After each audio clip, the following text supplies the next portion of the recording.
My fiancée texted me, "I need a month to decide if you're worth it." My reply was simple, "Take all the time you need." What she learned 24 hours later changed her mind instantly. I'm a 32-year-old man. Tuesday morning, while making breakfast, I got a text from my fiancée, Celine, 29.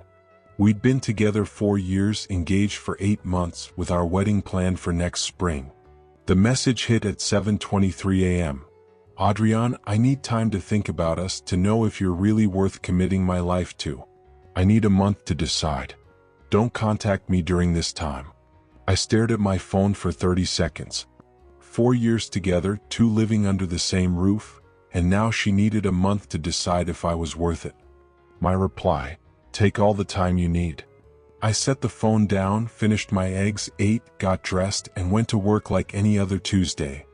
What Celine didn't know when she sent that text was this: I handle things quietly, not to play martyr, but because it's practical and avoids drama. But when someone says they need to evaluate your worth, the equation changes. First, I called my property manager. The apartment we lived in is mine. I bought it 3 years ago before we moved in together. Celine's name isn't on any documents. She paid $400 a month as a contribution, barely covering utilities, but I never complained. "Hey Julian, if I need to remove someone not on the lease, what's the process?" "Depends. Do they get mail there? Live there over 30 days? "Yeah, about 2 years. Then they're a month-to-month tenant. You need to give a 30-day written notice." "Perfect," she asked for a month. Next, I called my insurance agent. Celine had been on my health insurance for a year since her boutique job offered no benefits. This month was open enrollment. "Hi, I need to remove someone from my coverage." "Yes, effective when the change window opens next week." No qualifying event, just an enrollment adjustment. The car was trickier. 2 years ago, Celine's old Honda died, and I helped her get a newer Mazda. The loan's in my name because her credit was wrecked from shopping debts. She pays $300 a month. When she remembers. I checked my records. I covered 11 of 24 payments. I didn't decide anything yet, just noted to consult a lawyer. By lunch, I had my list. Apartment, mine. Health insurance, my policy. Car insurance, mine. Phone plan, my family plan. Gym membership through my corporate account. Streaming services, all in my name. Credit card, she's an authorized user. This wasn't revenge. She wanted to assess my worth? Fine, but that assessment means we're not a couple. Couples share. Evaluators don't get benefits. That night, I came home to an empty apartment. Her stuff was there, but she'd packed a suitcase. A note read, "Staying with Valeria a few days. Please respect my space." I ordered Chinese, watched a game, and slept like a baby. Wednesday, 6:47 a.m., my phone exploded. 17 missed calls, 43 texts. First confusion. "Adrian, my card got declined at Starbucks. What's going on? Why doesn't it work?" Then anger. "This isn't funny. I can't get gas. My card's dead." Then pleading, "Babe, please, I need to get to work. Let's talk." I didn't mean it like that. At 7:15 she started calling. I didn't answer. She wanted space to evaluate. I gave it to her. At 8:30 Valeria called. I didn't pick up. At 9 o'clock an unknown number. I answered. "Is this Adrian?" Male voice, aggressive. "Who's this?" "Esteban, Celine's brother." "What the hell did you do?" "She's stranded at a gas station crying." "I didn't do anything, Esteban. Celine asked for a month to decide if I'm worth it. I'm respecting that by removing her access to my accounts. That's financial abuse." I laughed. "Financial abuse?" "I removed her as an authorized user on my card. If we're not a couple, why should I fund her life?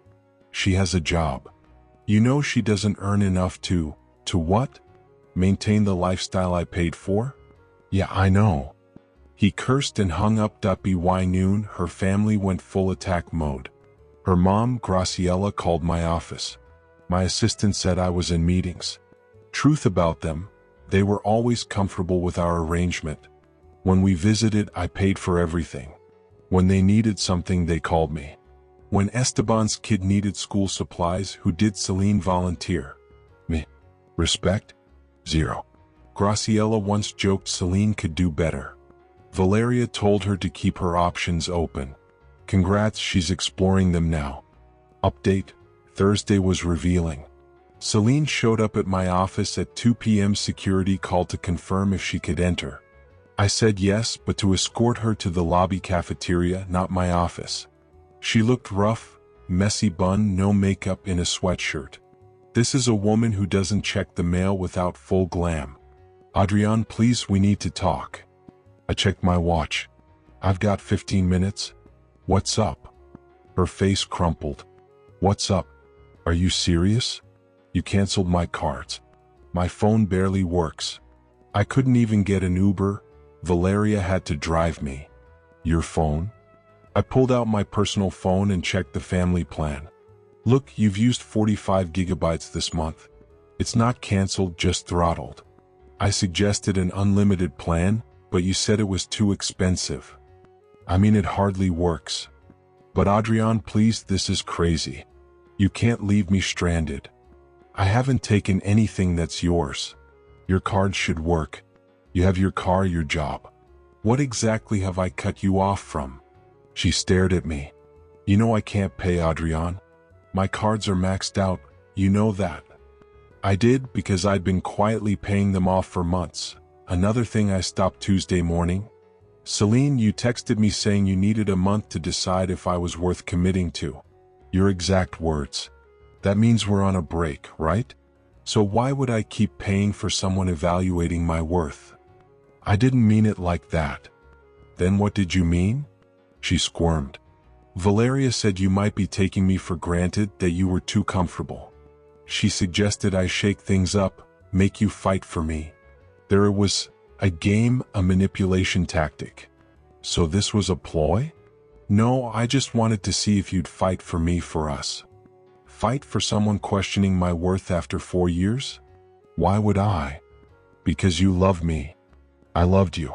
Enough to support you financially for years without complaint, to endure your family's disrespect, to pretend I didn't know you'd been looking for my replacement on dating apps for 2 months. Her face went pale. How? Your iPad syncs with your phone, Celine. When you browse Bumble on your phone, it shows in the iPad's history. That's been going on for 2 months. Silence. I stood. You wanted a month to evaluate? Take it. But evaluate the real situation, not the subsidized version. Figure out what you actually bring to a relationship besides expectations, and what your real options are. You'll get a 30-day eviction notice tomorrow. Adrian, wait. I left without looking back. That night, things got interesting. Around 8 p.m., I noticed her stuff disappearing from the apartment. Not my problem, she has a key until the 30 days are up, but she was clearly moving to Valeria's. Then the messages started, not from Celine but everyone else. Graciela, you're kicking my daughter out? What kind of man are you? Esteban, bro, you're really leaving her homeless over a fight? Valeria, she's destroyed, won't stop crying. Hope you're happy. Even a cousin, heard you're being a jerk to Celine. She deserves better. I didn't reply. But the real surprise came at 11 p.m. Julian, a bartender friend, called. Wasn't Celine your girlfriend? Not anymore. She's here with some guy, all over him for 2 hours. Good for her. I meant it, everything was falling into place. She'd been testing other options for a while. Valeria likely knew about this guy. Her month to evaluate was really time to try her new option while keeping me as a backup. Except now there was no backup. Update 2. Friday morning was chaos. Remember Celine going out Thursday? Turns out the guy, Matthias, is a friend of Valeria's boyfriend. Per the 2 a.m. text drama, Matthias has potential, but is Hesito, drives a 2015 Civic and lives with 2 roommates. Her messages, you awake? I know you're mad, but can we talk? I messed up. Matthias was a disaster. He wanted to split the bill. Split it, Adrian? You never made me pay anything. I'm at Valeria's, but she's getting tired of me. Says I can't stay forever. Please. At 7 a.m. Graciela called. I answered. Adrian, honey, this is a misunderstanding. No, Graciela, Celine was clear. She's young, doesn't know what she wants. You know how girls are. She's 29. You're throwing away 4 years over a mistake? What mistake? Being honest about thinking she could find a better sponsor? How dare you? Did you know she's been on dating apps for 2 months? While wearing my ring, living in my apartment, spending my money? This isn't a mistake. It's who she is. My fault for enabling it, but mostly your fault for raising someone who thinks a relationship is about what they can take, not give. She gives plenty. She loves you. Really? Name one sacrifice she made in 4 years. One bill she paid. One time she stood up to you or Valeria when they disrespected me. Silence. Thought so. Have a good day, Graciela. The real show came at 9 a.m. I was working from home on a video call when I heard noise outside. A moving truck was blocking the street. Celine, Valeria, Esteban, and 2 strangers were unloading boxes. I muted my meeting and went to the door. Can I help? Celine ran over. Babe, I'm coming home. I'm sorry, I was an idiot. Me? No. What do you mean no? This is my home, my apartment. This is my home. You're a month-to-month tenant who got an eviction notice yesterday. Esteban jumped in. Come on, man, don't be cruel. Let her back. Her stuff never fully left. She took it to Valeria's last night and now wants to bring it back. That's not happening. Valeria chimed in. She still has tenant rights for 29 days. Sure, but that doesn't mean she can move in and out at will while under eviction. One of the strangers stepped forward. I guessed Matthias. Hey man, why not let her? He said, conciliatory. You Matthias? The guy she went out with last night? His face fell. Yeah, why? And now you're helping her move back in with her ex, who she said was an emotionally abusive controller? Matthias turned to Celine, shocked. You said he was abusive? She blushed, stammering. It's complicated. I laughed hard. Matthias, buddy, take my advice. Walk away. Whatever she told you, promised you, it's not worth it. Trust me. He looked at Celine, then his friend, and left for his car. His buddy followed. Esteban got in my face, furious. You're ruining her life. No, I'm stopping funding it. Big difference. The yelling drew attention. My neighbor came out, phone in hand. Everything okay, Adrian? Should I call the cops?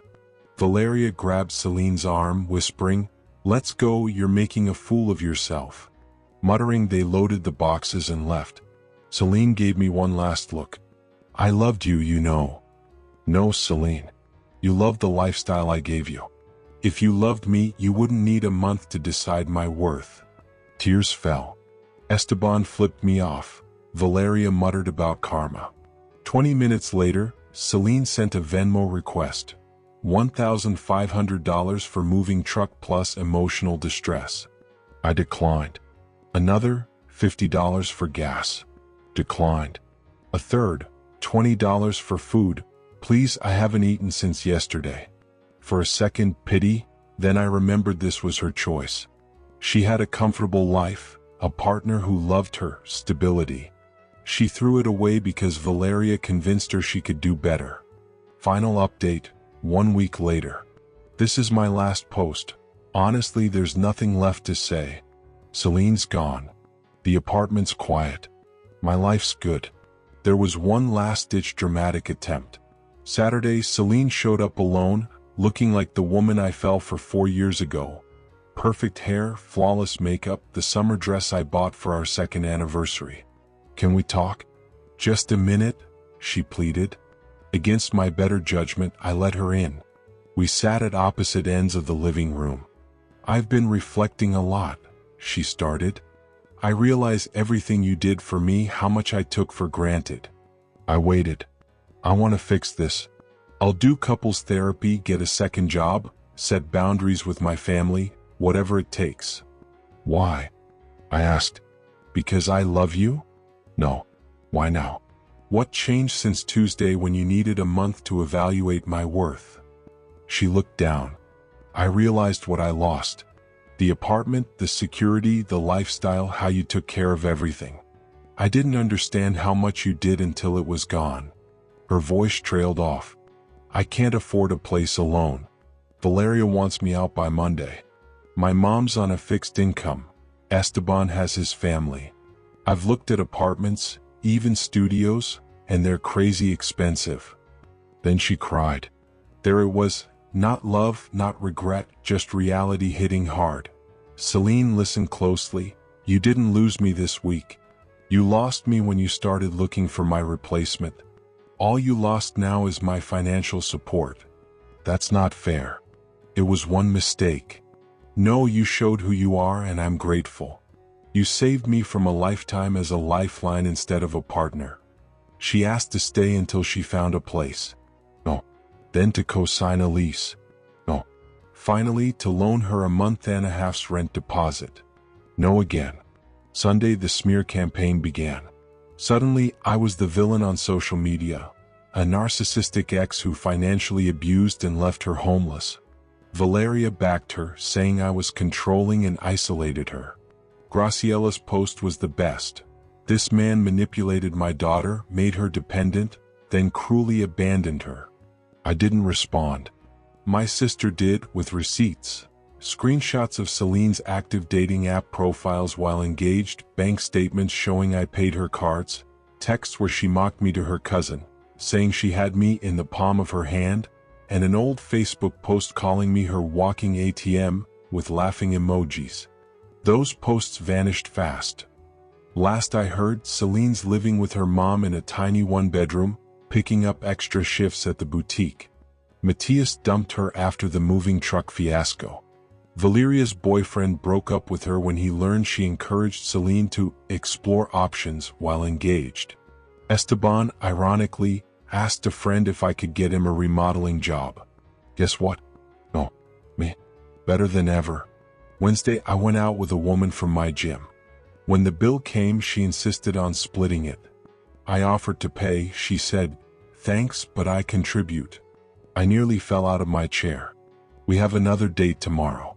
Oh, and Celine has 22 days left before the eviction notice expires. If her stuff's still here, it's going to charity. Lessons learned. When someone shows you who they are, believe them. Love isn't enough without respect. You can't build a relationship with someone who sees you as a resource. The right person doesn't need a month to decide you're worth it. Thanks for reading.